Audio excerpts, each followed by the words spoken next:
to that same old place, sweet home Chicago. I like that, fellas. Come on, baby, don't you wanna go? Come on, baby, don't you wanna what? To that same old place, sweet home Chicago. Come on. I'm sorry, I can't hear you.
Long time no see. I talked to Road Bill yesterday or this morning and told him we had a great time, and I go, we'll have to do something. We'll have to. I know you, Pete, you were talking about doing something with him, you know. Yeah. So he's like, yeah, we'll figure it out. So, you know, they got a running list of shows, and you know, so we'll find a time to go back in there and do it again. It was a lot of fun. Real good guys. I'm trying to see the recording of it, and it doesn't look like posted on YouTube. Yeah, no, it'll be. He said the editing will be done by tonight around 7. Okay. Yeah. All right. Yeah. Well, it's nice. There he is. We get to hang out like that, boys. Yeah, I thought it was a lot of fun. It was a lot of fun. I'm dying to hear it, you know, like, because obviously we know what we sound like and we were there, but you know, when you hear it, when you got all the little, you know, sound effects and stuff, it's kind of funny. That was kind of awkward with the thing just like staring in my face, and then the delay afterwards. That's what was kind of like throwing me off. I'm like, what? Yeah. So I don't know if there's like a delay and like in the YouTube or wherever it is live. I'm not sure. Twitch, was it? Well, the people I talked to that were watching it said they couldn't see any video. They only had the audio. Oh, okay. So I don't know who saw that video. I mean, that was, I think, is it Twitch? Is Twitch video? I don't even know it. Twitch, yeah. Yeah. I don't know. There was a computer there, and then like people started like chatting, yeah. People were chatting, and I was like, should we be typing back to them or what? Well, they should. That's kind of what I was saying is, if we get those two with us and we do a live chat session, I think that would be hysterical. Yeah, that'd be a lot of fun. Yeah. I think just the 5 of us alone, I think that was we could have probably went for another 3 hours. Oh, it seems so short, right? I mean, to me, it just seemed like it was 10 minutes. I mean, like all of a sudden I look at it, like it's 8:30. I'm like, fuck, this is the end of the show, you know? Yeah. Why are we playing music? Insert here. Yeah, fun stuff, man. That was a lot of fun. Great guys. Vermont would have had a field day. You would have loved it. Yeah. And then I'm like, Mike, you need to leave because you're parked behind me. Yeah. Stop talking to Kevin. Let's go. Stop trying to get a gig. Took me like 40 minutes to get home yesterday too. Yeah, it was a hike for you. A little bit. I mean, it's all expressway, but so yeah. Anyway, fun Yeah, I didn't stuff. know that's where they were at. Yeah. I thought they were for some reason I thought they were here in Antioch, but No. 98.3. The life. the life. Life. Get a life. Get a life. Yeah. So anyway, who's our guest today? Ivy Ford. Who? Ivy Ford. Oh, she's great. She was just I know Ivy. She was just on Mike, you know everybody. Play with everybody, know everybody. Yeah. Yeah, that's Rob Davis would, drums with her, and that's when I saw her. I saw her at Toadstool Pub, and well, she's great. Ivy Ford's fantastic. Yeah. Yeah, she was just on Bus Stop Blues. Oh, I didn't know that. Yeah, well, we can chat about her experience with the guys from Bus Stop. Yeah, she brought a guitar in there and she jammed. That's fun That stuff. live music, depending on what their mic is, whatever. Sometimes it gets picked up, sometimes it doesn't. Latency, right? You got latency on top of it, but I'm open, man. Put it together. Yeah. I mean, the Costa Ricans figured it out. Yeah. I mean, they were able to get mic'd up, and when we told them to play a song, they did. Sometimes it sounded a little tinny, but probably don't even need that big of a production to do it. No. Just saying. I'm in. It's kind of like we all got that live element now. yeah, that's fun, man. I mean, that's why they have to have an outline and stuff, because they are on the radio. They've got to follow a little bit of a script. Otherwise, I'm sure it's a little more produced than what we do. Ours is produced after the fact. I don't think we swore. No, Pete said crap. Crap is No, I think I squeezed in shit a couple of times, but it was real like faded out like shit. You did? I think so. No, you're fine, Rhodesy. I don't know, man. Stop eating those damn caramels. I can't stop it. It's habitual to swear. I forgot. I had a brain fart when I forgot about Derek Purcell. I'm looking at Kevin. I know that's Kevin. I know the last name's Purcell, and I could not figure out Derek. What was it? Shampoo, and Derek Purcell is a battery. Yeah. Purcell. Yeah. Now that I can think of it like that, I won't shampoo forget. and batteries. That's what it was. Yeah, Purcell. Yeah. He's Purcell. Derek is Procell. Yeah. Yeah. Got it. Yeah. Derek's a good guy. We had him on here. Actually, Derek, if Pete remembers, he had a lot of really great stories. Like I remember like all the Derek stories were really cool. Like how he got into music and the stuff he's done. He's pretty accomplished. We've had some big names on here, Yeah. We've had some big name guests. Yeah, Bill Pantley. Who? Bill Pantley. Bill Pantley. Yeah, he's the guy that had the mixed drink. He was sitting in his like living room, like he's like Frank Sinatra kind of guy. Sinatra, yeah, with the Rat Pack. Was I around for that? I don't think so. You might have missed that one. Yeah, we got to figure out what our anniversary was and plan an anniversary show. Get on that, Rhodesy. God, man, I'm putting myself to work over here. What the hell? Wait, hang on. Pete, I'm the guest who never left. I'm no longer the drummer for hire. I'm the guest who never left. Pete, you actually sent me something. Uh-oh. Pete. Oh, I reached out to Pino today because he mentioned something on my my post about the gig coming up this Saturday.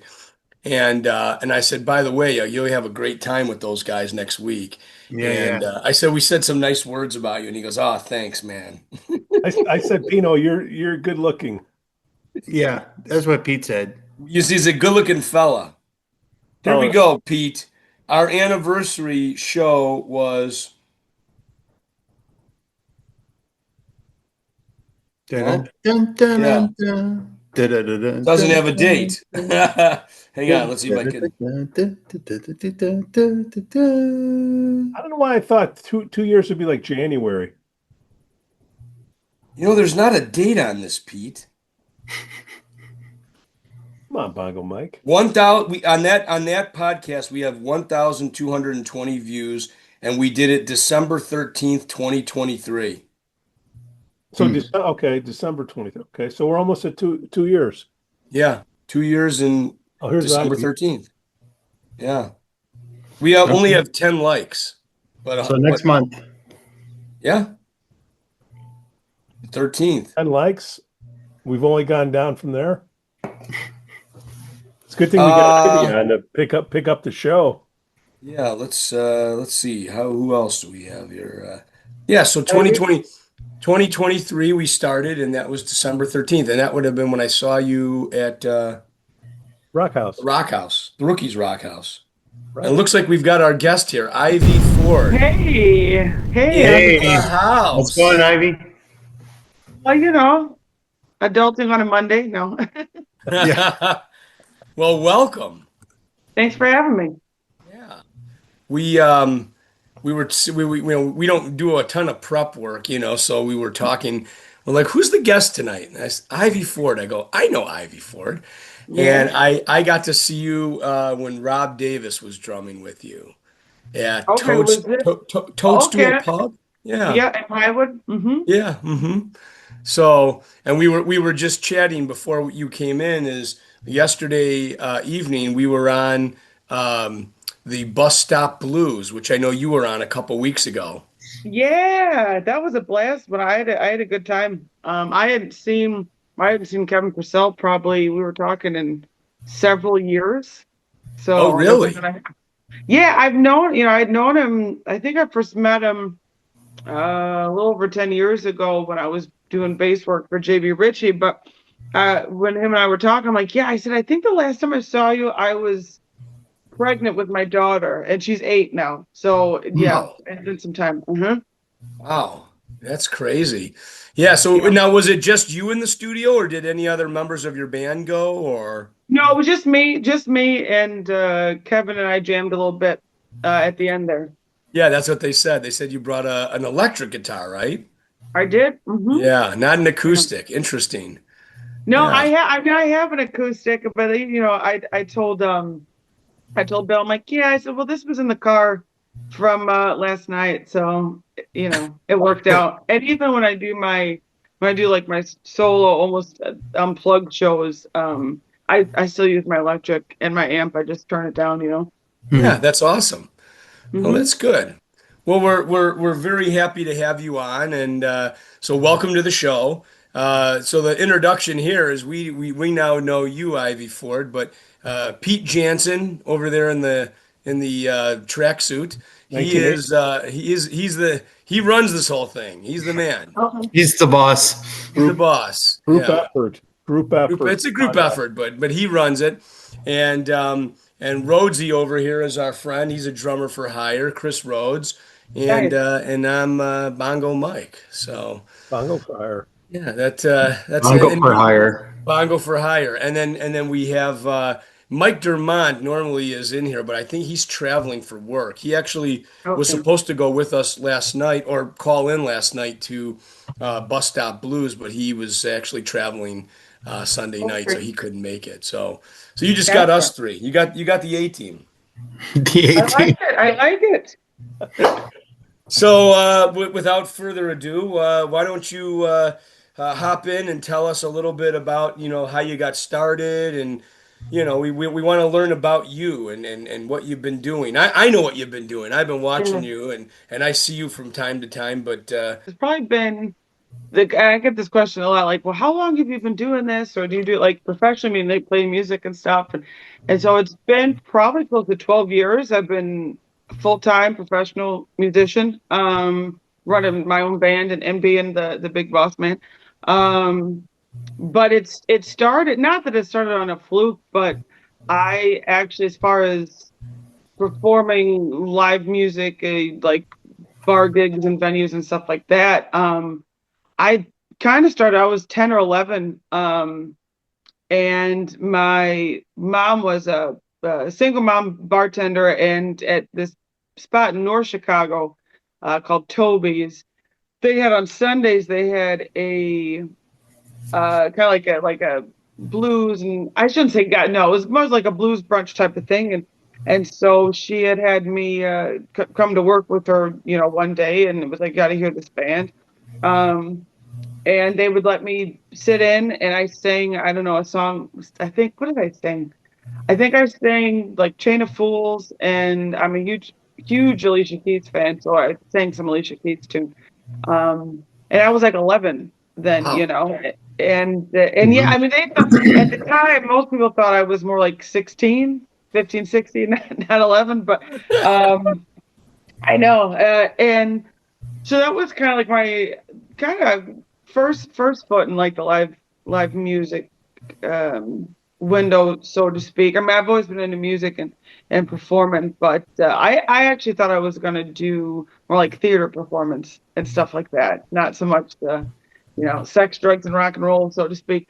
But yeah, so I started that way, and I was just a singer then. I didn't play. I mean, I played piano a little bit, but was mostly just a singer, and all through high school I would go and hang out with this band. They were called the Real Deal Band, based out of Kenosha and Racine, Wisconsin. And I would go sit in with them, and then when I graduated high school, again, thought I was going to go to like Columbia or Roosevelt or something like that for like theater performance that way. But I got hooked up as a like background singer and kind of featurette singer with the local band out of like Gurney area, and we played a little bit in Highwood.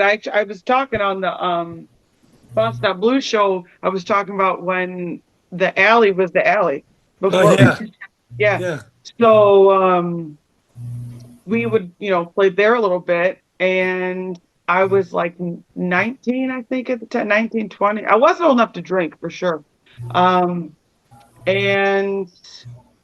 like I said, I was just kind of like in that band. I'd sang 2-3 songs here and there, and we had a show at the alley. It was I want to say it was St. Patrick's Day or weekend, maybe 2013, 2014, and I had learned to play, I think, 1 or 2 songs on guitar, and the guitar player at the time, who also ran the band, I don't know, he felt like he got his toes stepped on. And yeah, and at the end of that gig, That happens.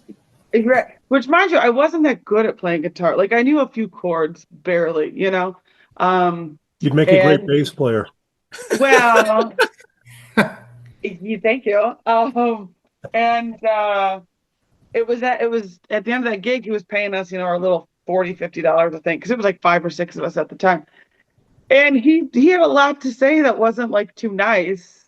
It kind of went over my head. I think I was like young and dumb, or I don't know. I just went over my head. But the other dudes in the band, they had caught wind of it, and so then when we came back, I think the following week for like rehearsal, I showed up, and that guitar player wasn't there, band leader wasn't there, and they were like, "Well, Ivy, we didn't like what so and so had to say, and we think you're cool, so it's your band now." And Yeah. so Well, yeah. Good. Yeah. That's good. Good for them for standing up for you. There's no reason for someone to do that at the end of a show where they, just like you said, you didn't catch wind of it, but they obviously didn't, Yeah, I mean, and that's not the first time I've been, I've had people express their opinions and stuff, and I take it in stride. But yeah, so that's kind of, and I was 20 then, so and that band was called Ivy Ford and the Cadillacs, and I mainly only played like in Waukegan, Gurney, a little bit in Highwood, and I still had a quote unquote day job and stuff. Wow. But yeah, and then I had gone, and that was around the same time I met JB Richie, who since he has passed, but met him at the alley because he was doing the jam there, and then met the cats from the Tuesdays at the Nickel in Highwood, and so I started hanging out with JB a lot, and at the time he was other than the Alley, he was like solely playing in Chicago at like Buddy Guy's and House of Blues and stuff. Yeah. And um we he'd let me sit in, and I got to meet a lot of people in the Chicago circuit. And it was, I forget, I want to say it was like a Halloween gig that he was playing at Legends, and I sat in or something. And then a couple weeks went by, and I got a phone call from Mark Maddox, who does the booking at Legends. And but I didn't know, like, I didn't know nothing about nothing. But so he calls me and said, like, oh, I'm so and so from Buddy Guy's Legends. And I'm like, oh my gosh. And he's, and he goes, is this 5 before? And I say, yeah. And here I'm thinking I like forgot to pay my tab or something, and like, Left your what, credit card. how'd you get my number? And what did I do? And he had asked me if I had my own band, and I said, yeah. And he goes, well, we need an opener in January. And I didn't know about Buddy Guy's, his residential residency every January. I had no idea. So here Mark's telling me, hey, we need a band in January, an opener. And I'm like, of course, cool, whatever. And right before I hung up the phone, I said, hold on, Mr. Mark or Mr. Maddox, but before you hang up, not that I need to know, like, I may not be worthy, but who can I know who I'm opening up for?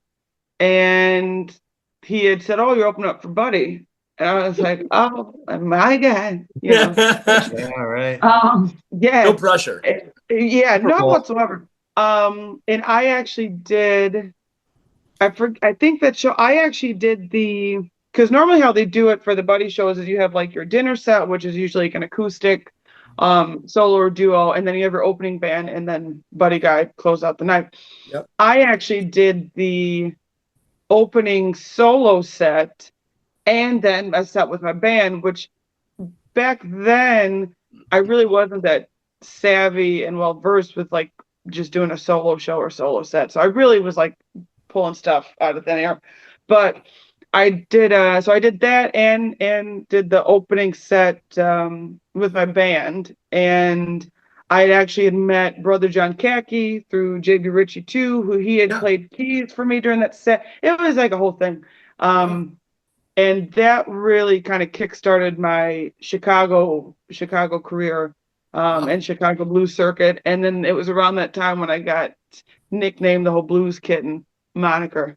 So because I was like barely 21 then. Yeah. And we in the music and artsy fartsy lingo, especially blues lingo, you talk about like, oh yeah, this blues cat, or this cat, Yeah. and because I was, a baby pretty much, it was like, well, you're like a kitten, so that's how it stuck. That's a great story though. I mean, think about that. I mean, you get called to go play Buddy Guy's Legends, and you're opening for Buddy Guy. No pressure at all. Like it would have been incredible enough on its own just to be like, hey, you want to play here at the club? Like that would have been a dream come true on its own. And then it's like, no, wait, there's more. And then apparently, I don't know what they've done if they've done anything like it since, but that at that time, my show was the first and only time they let people under 21 to go to evening show. Yeah. And it was also, they did not a collab per se, but there's a guy, his name's Fernando Jones, and he does the blues camp for kids out of Chicago and does a lot of cool programs for the youth in Chicago.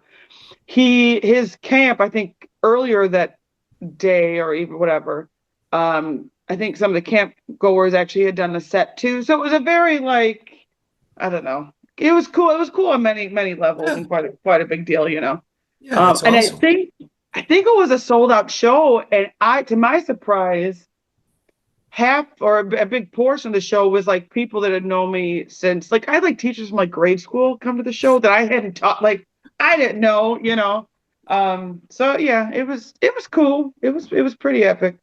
Yeah, that's a hell of a way to get introduced into the blues scene, and having Brother John Cocky play with you. Right? I mean, that guy's pretty amazing. He used to play for Buddy back in the day. Him and Marty Binder, who's a fantastic drummer and a good friend of mine too. Yeah, yeah. So it was like, oh my gosh, I'm like amongst fucking royalty here, you know. You're, Go you're ahead, pretty Pete. popular up in Wisconsin too, aren't you, Ivy? So I am, and it's funny because I don't know if you call it funny, but so getting back to when I was a kid, sitting in with bands and stuff. My mom, so I'm originally from Waukegan, and so for people that aren't from, this is funny too, because people that aren't familiar, like how close like Wisconsin and Illinois are, I can say like, oh yeah, I went up to Wisconsin, and they say, oh my gosh, it's so far, and I'm like, you Yeah. understand? We're like right, Lake Yeah. County and even Chicago. Chicago to Milwaukee is very close. Yeah. Um, but my mom used to bring me up to Kenosha and Racine, Wisconsin all the time to see live music because in Wisconsin, you can have a beer at 12 as long as you're with your parents. So as far as Definitely like true. being able to go see live music in bars, Wisconsin's you can bring your kids. So my mom brought me she brought me up there a lot, to experience live music, and that's kind of a lot of like roots in Wisconsin, southern Wisconsin because of that.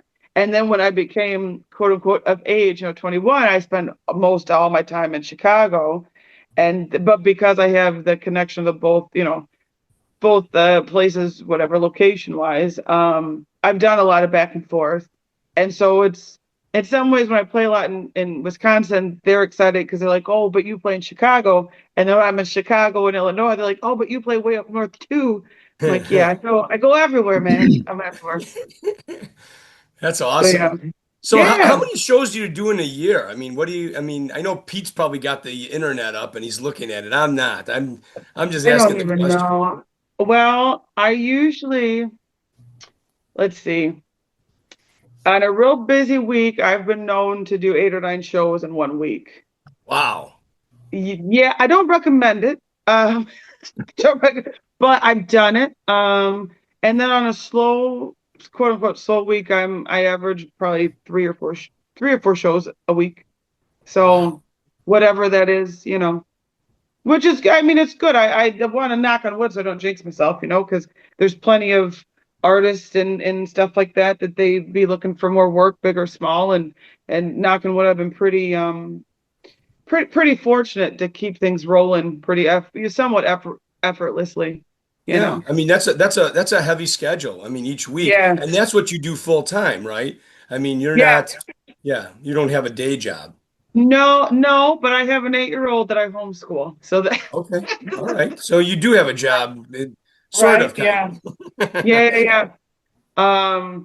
So yeah, but I will say, and as musicians we always say like, well, it's easier to get gigs when you have gigs. So, when the momentum's going and I'm out and about and seeing people and people seeing me, it's easy, it's easier to kind of make those connections and network. Sure. So Sure. Before we forget, somebody wants to book you, Ivy. Where do we send them? sure, if they go to my website, which is ivyfordmusic.com, or they just Google Ivy Ford, it pops up. There is a booking tab or a contact tab that you can click, and it goes directly to me. And have you primarily done all the booking yourself, or do you still use promoters from time to time, or is it just your connections with the bars? It's been I would say probably 98% is all me. There's been a few things here and there over the years where I've had a promoter reach out to me, but it's because I've met them somewhere else, and then Yeah. they ask me who do I need to talk to. I'm like, you talk to me. Yeah. So yeah, so I do all my own booking and administrative things and itineraries. So like me and my guys, we were in Canada actually last weekend. Yeah, last weekend or weekend before. Um, so getting like the paperwork done for the financials, making sure what we can and cannot bring over the border, what borders to cross through. I'm all that homework is up to me, Yeah. you know. Wow. And you still have it's a three-piece band still? Three piece? Sometimes I have a sax player that plays with me, his name's Rogers Randall, and him and we do a weekly thing in downtown Kenosha. But sometimes he plays with me if I have a bigger show or whatever. And he is actually one of the musicians I first met when I was like 11 years old, back with Yeah, that Real Deal band, So yeah, it's him and I reminisce because it's like here I'm, I'll be 33 and have a kid, and I first met him when I was a kid. So it's yeah, wild how things have come full circle. yeah. Well, you've been doing good. You're doing good work. I mean, making your way, playing lots of shows, man. I mean, that's a heavy schedule.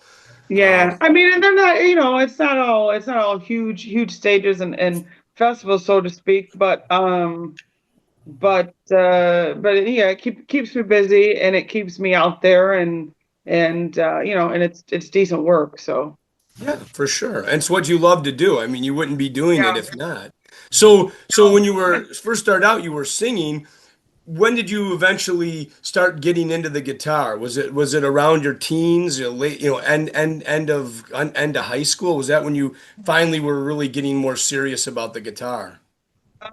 It it probably wasn't until I was like 19 or 20 going to open jams, and as a singer, sometimes the stuff I wanted to sing or what keys I wanted to sing it in, the bands during the jam set, they either give me like the hairy eyeball or give me a hard time or didn't want to play what I wanted to sing.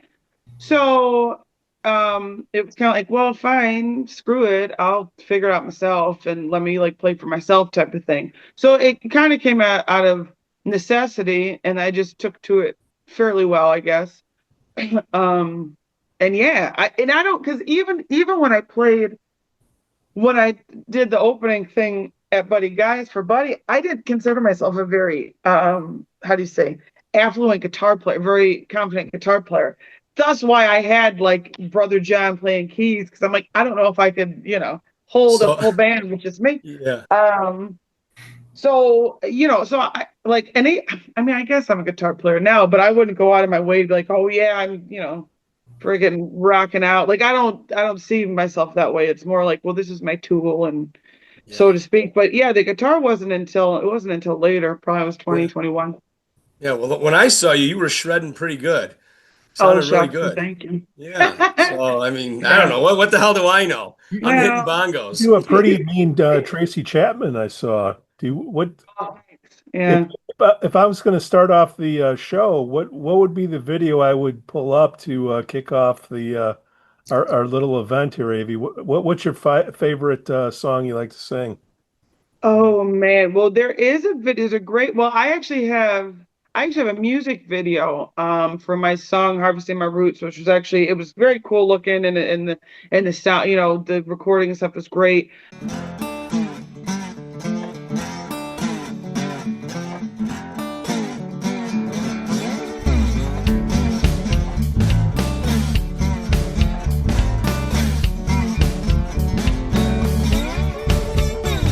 I am what I am. My daddy's blood and my mama's soul running through my veins. My DNA that makes me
strength and love. Oh, I'm reaping what I sow, picking what I sow. My soil is rich because I know where I come from. I'm harvesting my roots. I'm harvesting my roots. I'm harvesting my roots. Harvesting my roots.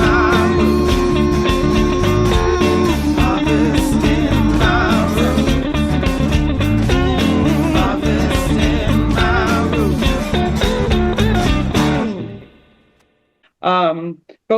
But there's a live video, I think, on YouTube of us at Chippewa Falls, and I'm playing, what is it? I played the Blues for You by Albert King. And that was actually, I remember when we played that festival and that set, and we played that song, and that was one of the first times we had really played that song live, and it slapped, it hit, So that's a great video. And I think there's also a really fun one of me from the Chicago Blues tour when I was over in France at a club called New Morning. And the band I was playing with, they're not my regular bandmates, but we're all from Chicago. And so I'd known them. And we had been, I think, on tour for at least 2.5 weeks already. And, it was one of those playing like, I don't know, 20-something shows in 30 days. And we were kind of on the second half of the tour, very well warmed up. We were in downtown Paris. It was a effing vibe, and so that show was pretty epic. So we can find those on. They should be on. They're on YouTube actually, because I just looked at one, I think yesterday or something like that. Who would you say? I know you said Alicia Keys, but I mean, from a standpoint of guitar players, who's some of your influences? Who influenced you? I love Freddie King. I'm a Freddie fanatic. I love Freddie King. I love his singing too. Of course, Buddy Guy. I mean, just even before, when I was a kid, I remember going, I said this on the bus stop podcast or whatever.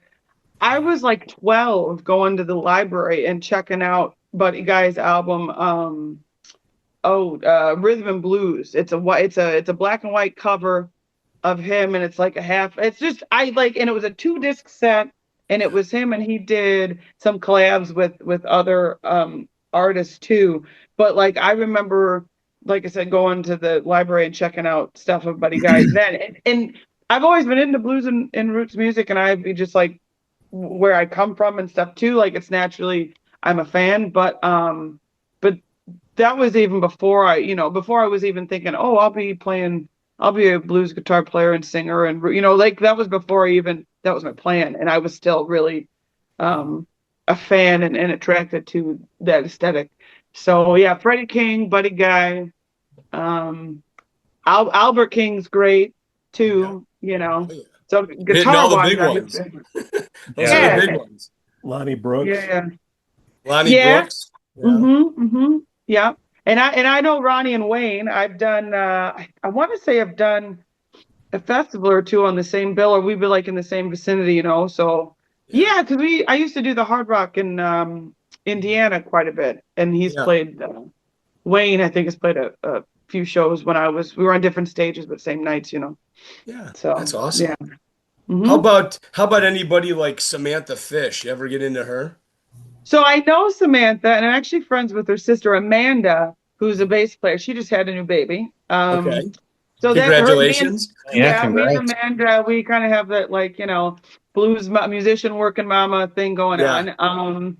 And I actually first had seen Samantha. She was with Mike Zito at Buddy's, and this was like before she really took off. I forget how long ago this was.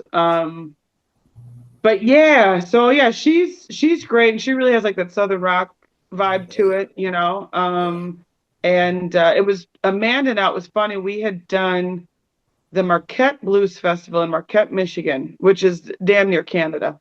And I'm trying to think. I think Amanda was, because I believe she has 3 kids now, 2 boys and a daughter now. And I believe she was pregnant with her second son, and her oldest son, Hank, he was maybe like 2 then. Mhm. And that was I mean, it was a far trek for anyone to get up to this, so it was quite an ordeal. And I think that was one of her, I mean, I don't know, I could be talking out of my behind, but I think it was like one of her bigger shows, Yeah. and being so close to like having her other baby.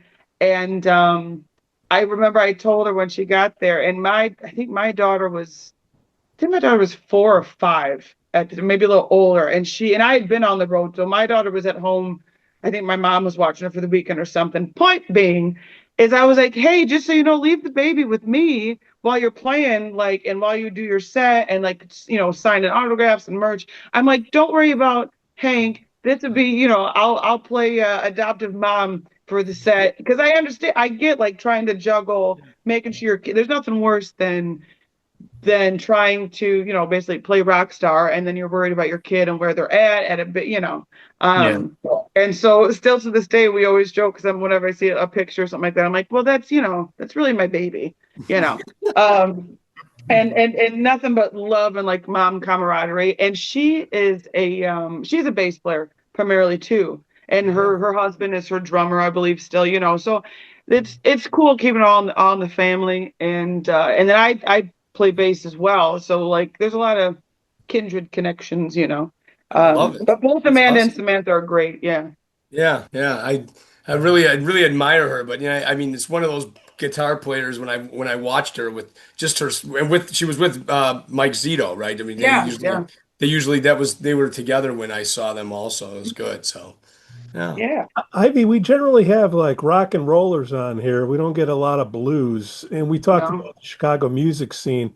Could you just give us a quick off the top of your head rundown of, okay, you got House of Blues, just a couple Oh, blues sentences on, clubs. yeah, of the clubs to go out and check out. The only thing I Well, know about the there's blues not clubs, many authentic ones left. And Blues on Halstead, unfortunately, that they didn't really make it through the pandemic, so they closed. But although I hear, I hear there's a club like next to where Blues on Halstead used to be. I don't know if it's primarily blues, but anyway, you still have Kingston Mines, which okay. that's always a party. That's still open late. They Why used am to I be always sweating when I go there? because that's you having a good time. Yeah. Rosas. Roses. I would say Roses is like one of the last of the Mohicans of like the true old school. It's been in the same family since, Yep. since it opened. Tony and Ma. Yeah. And I had a weekly residency at Roses up until about a year ago, just because my schedule got too cramped. So, and I was too busy. So I still play there on weekends a few times a year, and I go and hang out when I can. But yeah, Roses is good. Kingston Mines. Geez, I haven't been to House of Blues in years. I used to play there a handful of times, but I haven't been. Um, and they do all sorts of music. It's not just blues. I think they have certain nights in the restaurant stage, on the front porch stage, Yeah, at least that's what we used to call it. downstairs. Yeah. Yeah. I'm trying to think where Well, there's else. only a couple places like somebody comes in out of town, I want to see the blues. I didn't even I know can't. Blues Etc. was gone. That's how Yeah, no, that's been gone. I think since the '90s, early It's 2000s. been a long time, Um, Pete. yeah, Pete, you can tell Pete doesn't get downtown very much to the blues clubs. yeah. that's I why I'm mean, doing this podcast. if someone was coming out of town, I would say definitely Roses, Kingston. I'd had the Kingston Mines at the end, the last, just because like logistically wise, because it's open so late. So I would hit up Roses. Why am I stuck on stupid now? Roses. You can do House of Blues, but that can be the ambiance is not blues club. It's more like restaurant that has blues music. And Blue Chicago. Blue Chicago is another one of the last like original blues. Blue Chicago and Roses, I think. Definitely two main, like a really like old school blues clubs. I'd go to Buddy Guy's Legend Silk to get a full experience because they have great food. The staff there has been there forever, and the acts that they get are from, like, the authentic circuit. So that's a great place, and it's easy to get to. It's right off of was it Wabash and State Street, or Balboa. So it's location wise, it's really easy to get to. And Blue Chicago, it's off of, what is it, Clark and like Dearborn, so it's near House of Blues, and there's other restaurants and stuff. So like location wise, it's easy to hit a few spots there. But yeah, Rosa's, Blue Chicago, Buddy Guys, and Kingston Mines, I think are the last, like, What about in the burbs? Where do we send them, Ivy? Anywhere you're playing, I understand. Yeah, I'm trying to think. Well, I know it's like seasonally now in Arlington Heights, there's a place called Hey Nani. Yeah. And I've played there a handful of times, and they do like some blues series, and that's kind of a cool listening room vibe. So one, that's nice because people that go to the shows are usually all ticketed. So the people that go there, they're there for the music. So you don't have to worry about, like, some I don't know, someone that's like hot to trot being loud and obnoxious. Everyone's there for the music. So as a listener, it's comfortable and enjoy, you got what was it, Evanston Space, Dave Spector, he that's a cool vibe when they do shows there. Where else? Oh, I was just thinking, geez Louise, what am I thinking? To the Space, in Palatine, it's called Mad Cats. It used to be Max on Slade. Yeah. And oh my God, that used to be my haunt when I played with JB Richie. I played bass for him. We would play there between my band, his band, and then we would do the monthly jam. I was there at least 3 times a month. And then when I wasn't playing, I'd go and hang out there. And they do all sorts of music. But they do. That's a great place. It's small. It's intimate. The people are right on top of you on the stage.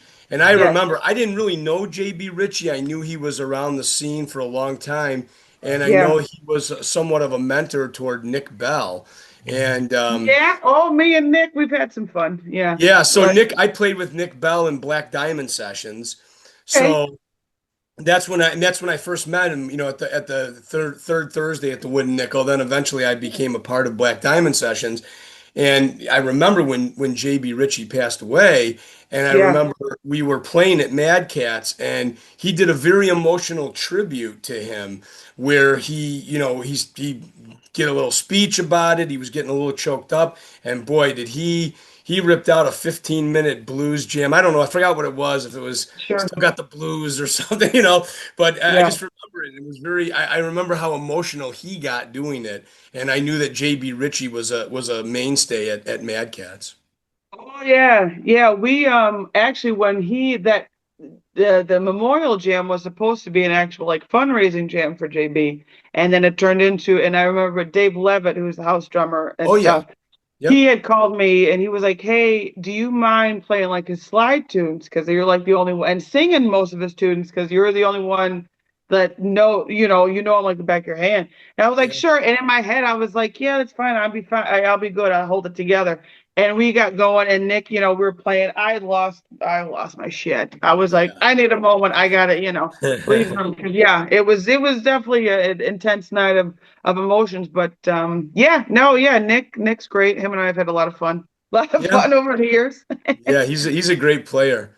But, I just remember. I remember how emotional he got when it happened. I remember, and I forget, it was probably a week or two after. I forget the exact time frame, but we were at Mad Cats, and he wanted to do a tribute, and I remember how he got real emotional during that song.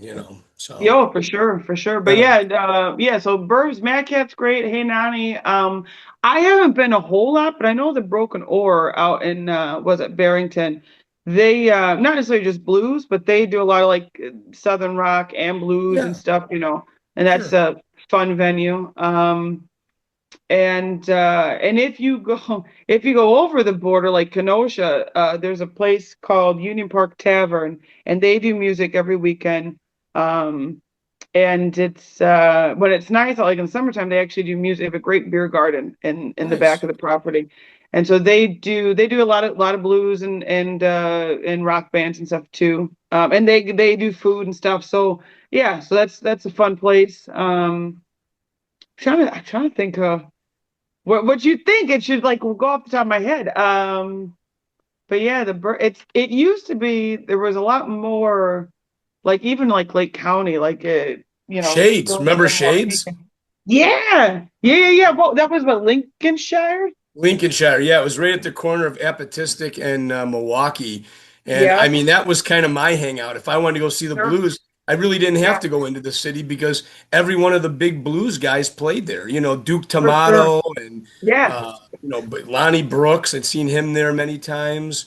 yeah, Buddy Guy. I mean, they were all going through Shades, and exactly. that was a great little venue. Nice hole in the wall, you Yep. know, non-paved, parking lot. So it was like gravel. If it rained, it was gravel. It was, Yeah. No, I know yeah, what you mean. yeah, Yeah, yeah. I'm trying to think how long Shades has been closed. Long time. go But a yeah, long and time. yeah. Yeah, yeah. Do they do 2 drink minimums anymore? Not that I mean, not that I know of. Not that that was ever I'm an 30 issue years for me. behind, obviously here, but I just remember jazz, blues. You had a different ring at the register from the crowd that was coming in, so you had to adjust. I'm just Sure. wondering, do blues drinkers drink differently than jazz than rock and roll? Anybody can speak up on that. I'm just throwing it out there. Um, I think your 2 drink minimums came at the comedy clubs more than anything, because I if think people went in so. there, they weren't necessarily drinking a lot, so they wanted to make sure you bought your 2 drinks, even if it was Yeah. a Coca-Cola or a 7 Up or something. It was probably $8 or $5 at the time, you Right. know. Yeah, I don't know. Yeah, I don't know of too many places in my experience that have had the drink minimum thing. If anything, there's a cover charge places. Yeah. But the most I've seen like at Rose's on the weekends, I think it's a $20 cover charge. But shit, man, like $20, what is the it's for a whole 3-4 hours of music and the whole shebang, I don't think that's a big deal. I pay it and I'm I in, you know what I mean? So I I mean, agree. I go some places to see friends. Like whenever I do go places and to see friends play when I have the time, there's a cover. I never expect like, hey, let me get in for free. I usually do, but I'm like, well, let me put in the tip jar that week or something. Because like because there's some cats out there that take advantage of that, and they're like, oh, I know so and so, so I should get him for Yeah. free, and then it makes whoever's playing look like a stroke, and that's Yeah. that's not good for business. Um, I but just throw that yeah. out there because right now, uh, people aren't drinking as much. You have a bunch Yeah, of the drinking culture is very different, which is weird considering like Uber and shit is very like I don't know, but yeah, I don't feel I'm not sure. And then it's interesting too now as far as like nightlife and libations and things. yeah. Wisconsin's different because Wisconsin it's still pot's still illegal. People still smoke it, but Drink you have like they still do. But there's Some like of these us there's do, some don't. Well, like cannabis infused drinks and stuff. Like I've Oh, seen that served yeah. at places. I was at Garcia's about a month or so ago, and I had no idea what these senoritas were. All of a sudden, I Right. have a couple senoritas, and I was And you're like, feeling no hey, pain. what's going Yeah, on? Yeah. Yeah. So yeah, it is interesting. Like, yeah, the whole, I don't know, drinking culture is a little, I mean, it depends where you go. There's some places like the hole in wall that's still a shot in a beer sort of place. And I have a few haunts of mine that when I do get a little, like was it last Thursday? I had a gig and I usually don't, lately I come home after gigs. I'm exhausted and I have things I have to do. But I was like, well, I'm off the next day, so I'll go out and see someone else play up my set. And I barely made it to the door, and people saw me walking into the window, and so I have like a cocktail and a shot waiting before I get in. So there's some places that still are like old school that way, so to yeah. speak. But Well, it's it more just fun depends to on where play you at a go. place like that compared to a place where everybody is stoned. You stone people give more crowd response, Bongo Mike? I'm just wondering. Why are you asking me? Why don't you I'm ask just the folks? asking. What are you asking me for? You always do that to me, Bongo. I would say the stoner crowd. I'm just gonna throw it out there because Yeah. I come from the jam band world of 20-minute songs. So I would say from that standpoint, typically that crowd likes to groove. Yes. They're not the sit back and I'm gonna watch. No, they want to get up and they want to shake their ass, and that's Yeah. great because there's a lot of energy coming from the stage when from the audience to the stage and then back from the stage back to the audience. So I mean, if you've got the groove and you're grooving, stoners are a moving. Yeah. Yeah, this is true. So I've had on audiences in general. I've had some shows where like it's hard for me to read the crowd because they're almost listening too intently. And then when I get down, they're like, "Oh, it's amazing." I'm like, "Where the hell have you been?" I thought I was effing up here, and it yeah. wasn't. It was because they just were really into the music, and that's weird too. That's a weird. That happens like at your Displays theater and your Arcada. I've noticed that because Yeah, when we play those shows, you're not getting that immediate response from the crowd. They're sitting down and they're watching. Yeah, there's a few asses that are up shaking, but for the most part, people are sitting and watching you. And it's not until the song is done and you get this roar of applause and you're like, yeah, wow, they like that, cool. But you don't get that feeling, and sometimes it's a weird dynamic because you want to feed off that a little bit. You want to energize you. I don't. That's yeah, me. yeah. No, I know exactly I know exactly what you're talking about. It's very odd. It's Yeah, yeah, yeah. it is. It's weird. It's like I almost want you to be a little rowdy. Somebody break up, something throw a Yeah, shotgun or something, please. Yeah. put some chicken wire up. Yeah. Something. Yeah, Yeah, yeah, yeah. exactly. No, I would say that's been like dealing with that, especially in the last handful of years of my career, because great. I mean, I'm grateful for it. I've elevated a bit in the venues and stuff that I play, so the crowds are a little bit different in a good way, but it's been different. So when I'm used to like the corner tapper and someone, passing out off the bar stool, Yeah. that's a good night to me Yeah. versus it's been a weird learning curve over the years where I'm like, okay, let me remember where I'm at. This is a good thing that they're quiet. It means they're listening, Ivy. Yeah, You know, The yeah, nicer the place, it's harder to get them off their ass. Is that right, Bongo? it can it be. is. I've Yeah, had it's some true. places though. I was talking about this last night or night before, and I was joking about this one place I played, and the vibe was very my assumptions, and that what assuming does that should be my fault, but the vibe was very like uppity, wine bar-esque. So I thought, okay, it will be like background music. No, 20 minutes into the night, it was like I thought it was at some roadhouse. For the better, but it was so weird because the venue itself, I was anticipating something different, and then it turned into like I was surprised it didn't have like bras and underwear thrown at the stage, We Oh, we nice. we applaud bras and underwear. We're waiting for that. Wait. Do you want me to throw up my tidy whities, Ivy? No, not you, Pete. So weird. Are we done with the regular questions, Bongo Mike? And listen, we got any other fun stories from the road you can tell us? Well, I shared this one at the bus stop blues, and it was one of those we were like off air and like, no, wait to hear it. So I had done it was the same Chicago blues tour when I was overseas, and we had it was I think our last night. Yeah, I think it was our last night before heading to the airport. So we'd been on the road, I don't know, a few weeks, gigging like crazy, and in France, I don't know if it was just happenstance or they have something where they're very energy conscious. So sometimes they get a really hot shower like we're used to here. It can be far and few between. But the last hotel we were in, the hot water was steaming. And I was like, this is great because I like looking like I came out of a crab boil in my showers. Okay. So I was like, this is great. And so I had the shower steaming, this, and the other. I'm in the shower and I'm like, what is it? It sounds like there's commotion outside.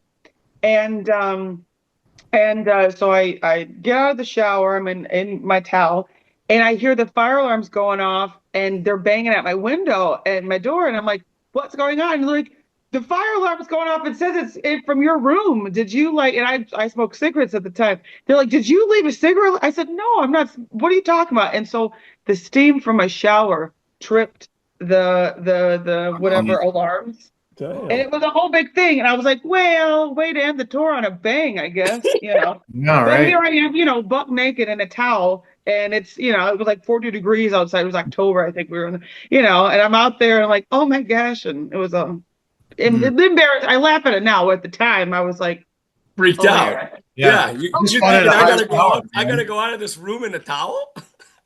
Yeah, it was quite, there should have been too bad like TMZ wasn't out there. Would have made for great coverage, great commotion for my arrival back to the States.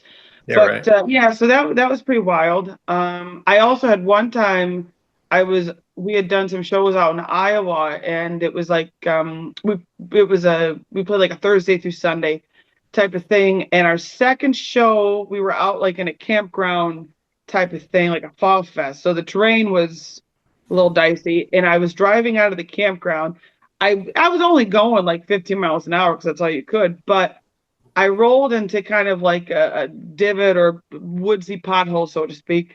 And I heard something. I had a Trailblazer at the time. I heard something, and it sounded like I cracked or popped something. And I'm like, well, maybe it was just me and no one else that was around me said anything. So it's like, okay, fine. Well, the next day I had to drive 2 hours, I think, to Davenport or something like that for the next gig. And I felt like my car sounded funny. But I'm like, well, I got to do this gig, keep her moving type of thing.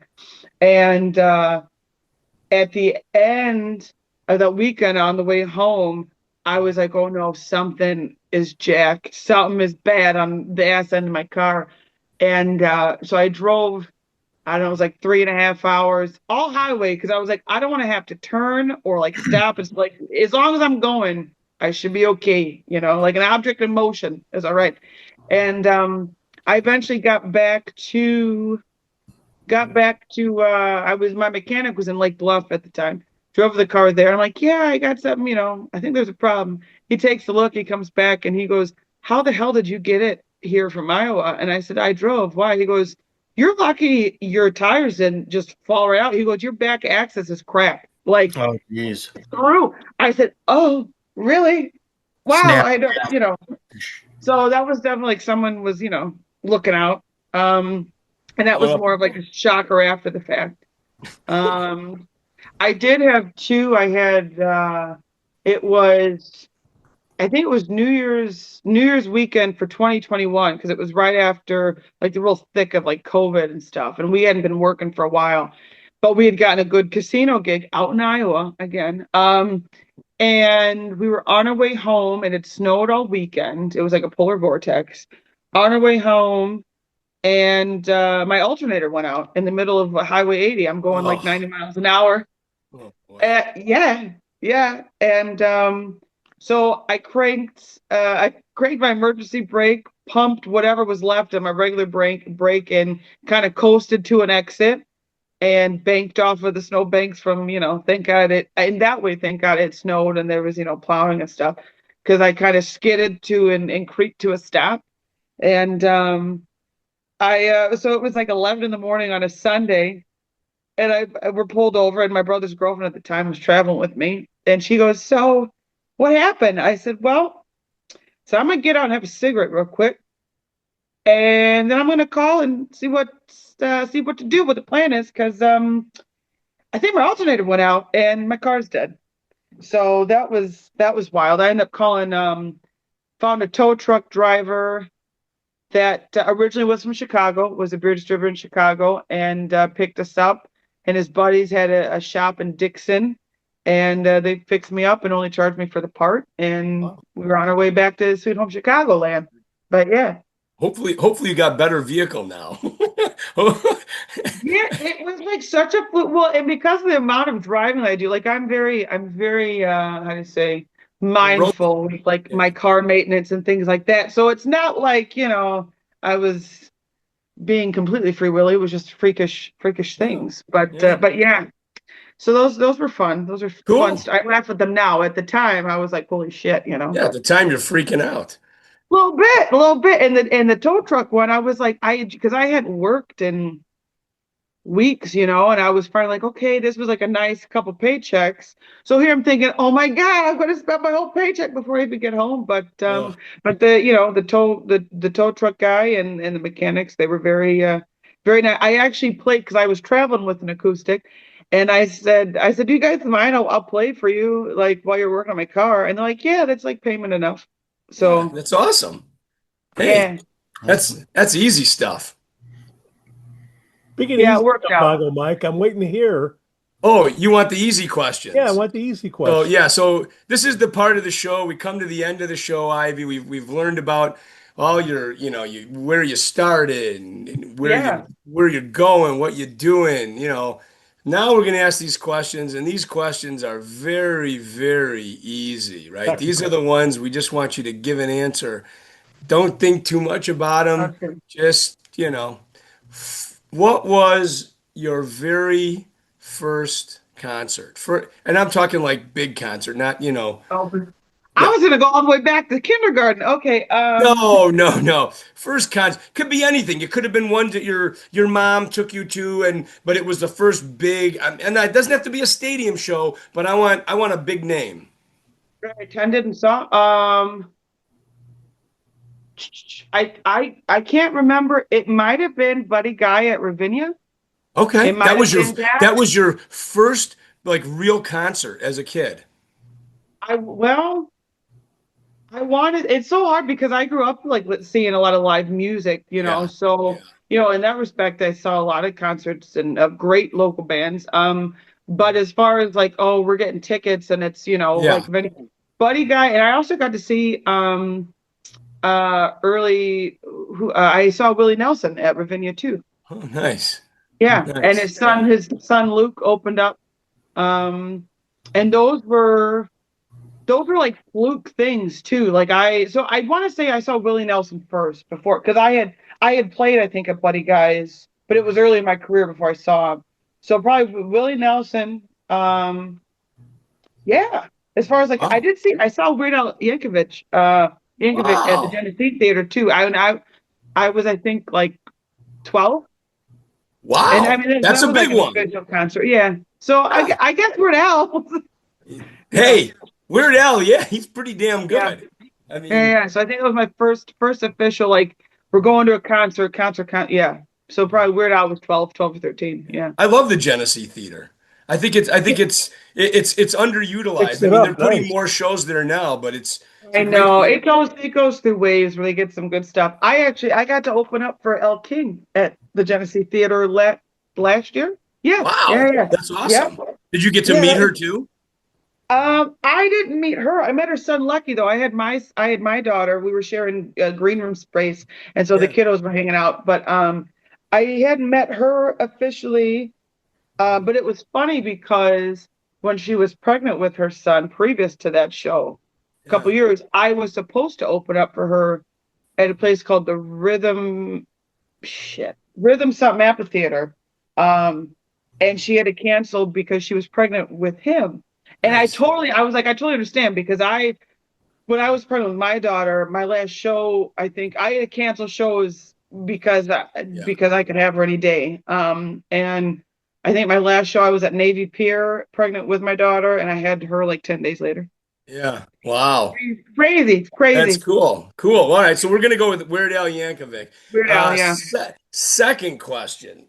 What's your favorite Christmas movie? I ooh ooh.